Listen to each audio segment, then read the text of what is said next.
Today we're going for a semi-lightweight camp. I can't necessarily call it a lightweight camp where the Arctic bag is concerned, so we'll call it a semi-lightweight camp.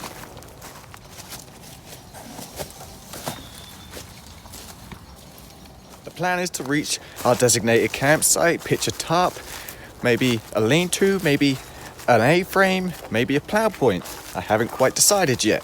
Then we unpack all the gear, collect some firewood, and have a nice night.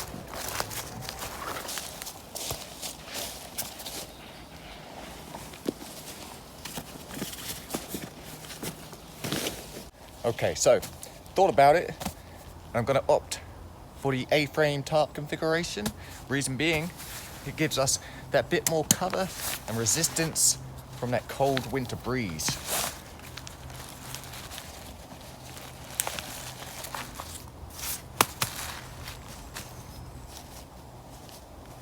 So there's a few ways of going about this setup. 2 trees, one to the right of me, one to the left of me. We could run a ridge line across for my center support. I could run some lines from the loops of the Basha, or we could use a couple of sticks propped up at either end. Trouble with the sticks is it minimizes access. So I think we're just gonna take a couple of pieces of bungee cords, hook them to our Basha loops, then take them to the trees and make it taut enough that we don't have any limpness.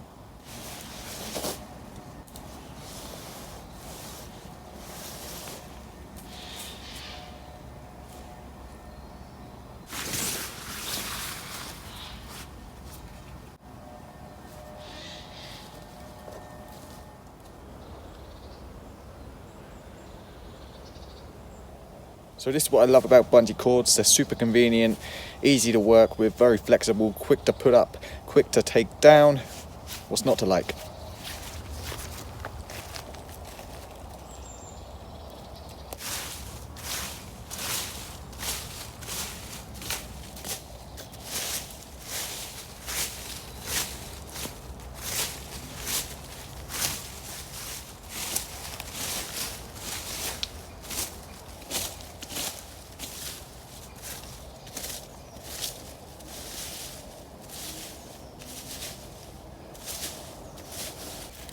Oh, we got our stakes here. These actually came from the gear top tent. The only things worth keeping. And they've been in some tough ground. They haven't budged at all. So yeah, I made sure I kept these.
So here's what we're working with tonight. Our ground sheet straight out of the IPK individual protection kit is always good for gear to be multi-use. It's a tough piece of kit, cheap and cheerful. We have ×2 roll mats.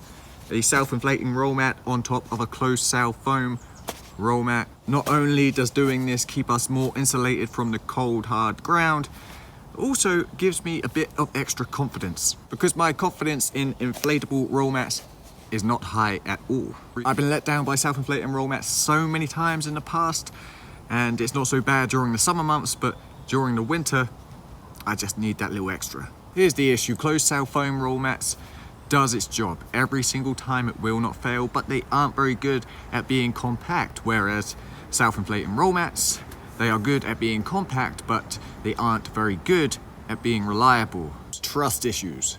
Next year, I'm going to have a good shop around for a decent roll mat. But for now, this is what we got. And of course, the British Army Arctic bag inside the British Army bivvy bag. DPM because we love a little disturbed pattern material. For our water collection today, if it's not broke, don't fix it. We're rocking with the Sawyer Mini once again. And our cook set tonight comprises of 2 pieces of kit. The Stanley nesting cook set, my favorite, and the US Army mess kit, because I need a frying pan for dinner. So essentially we have 1 for coffees and 1 for dinner. Speaking of which, there's certain priorities at camp, and it doesn't matter what time it is, what the weather is doing, or what we have to do. Because once camp is set, it's coffee time.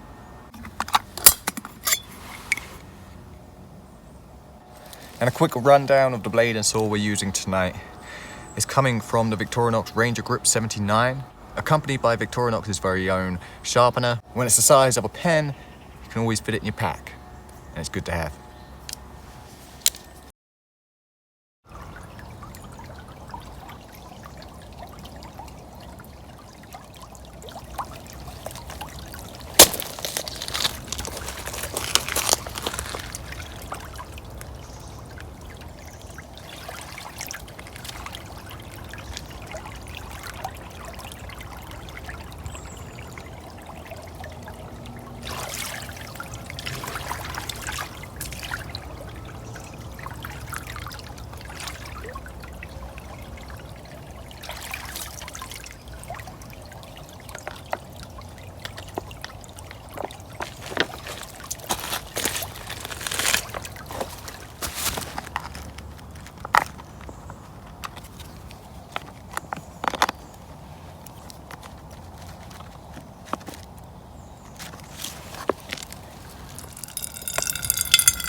So, I always carry a secondary.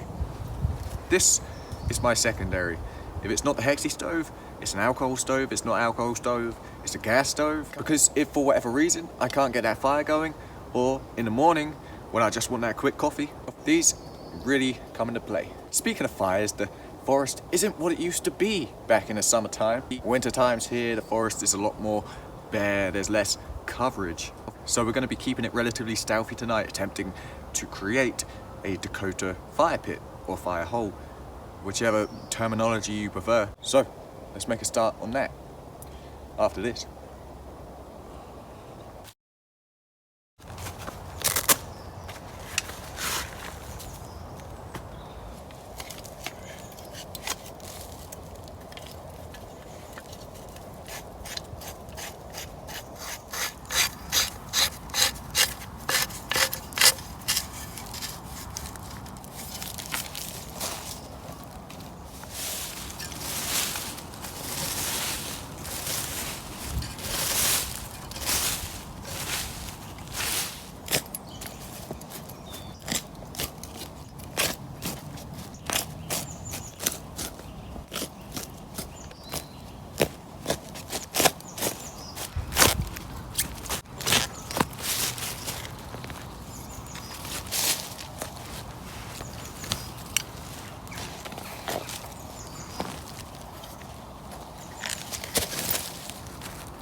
This is more than just a stick, people. It's a rake. It's an entrenching tool. And it's firewood. So we have our Dakota fire pit dug out. Now all we need to do is collect the firewood and see if it works.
So the great thing about the Dakota fire hole is it keeps the flames down and the smoke away, in theory.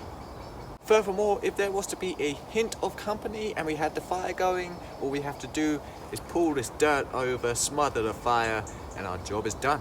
So here's hoping all this effort gives us a smokeless, stealthy fire. I've got some accelerants here because it's getting cold and I'm getting hungry. So let's get it started.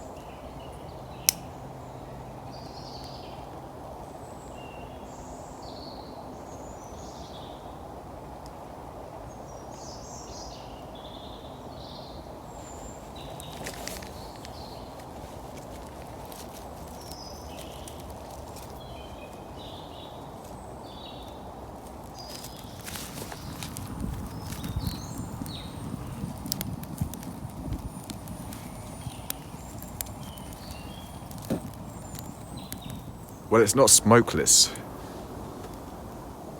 but it is a fire. I'll take it, I'll take it.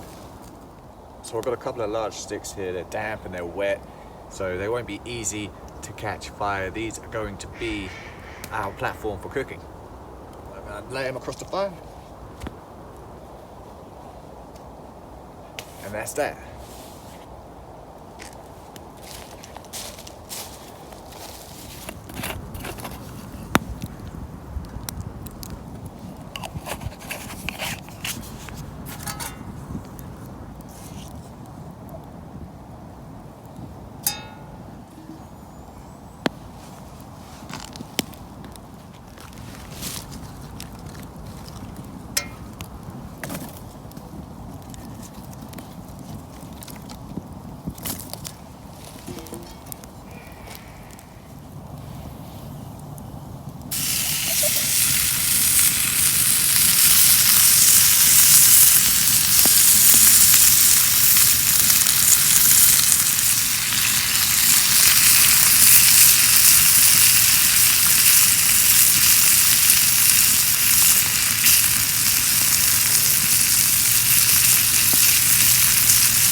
This is a good example of why this isn't a cooking show. This is supposed to be a pancake. My God. That's crazy. That's crazy. I think there's two reasons this spatula is too thick at the end. Okay, that's reason number one. Reason number two, the pancake mix is no good. But the bacon's good. And I still have another 15 rashers of that, so. Alright, so our dinner. Some rashers of bacon and the most okay pancake.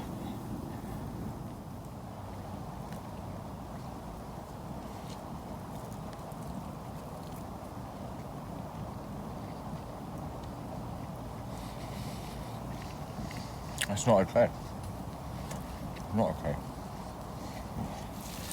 Alright, dinner was disastrous. How could I mess up pancakes? Really? So, for our secondary dinner, lots more bacon.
So dinner was a disaster. We can't go far wrong with breakfast.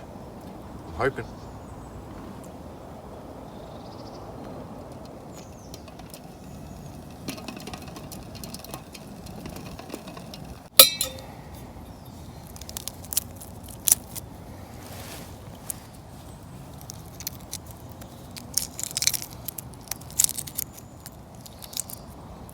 Nailed it. So here's a little history lesson. It's believed that the Dakota fire hole was originally designed to combat windy conditions and to prevent grass fires. It was developed by the Native American Indian tribe Dakota in North Dakota, South Dakota, Wisconsin and Minnesota. History, present to this day. We're gonna get this covered over and start striking camp.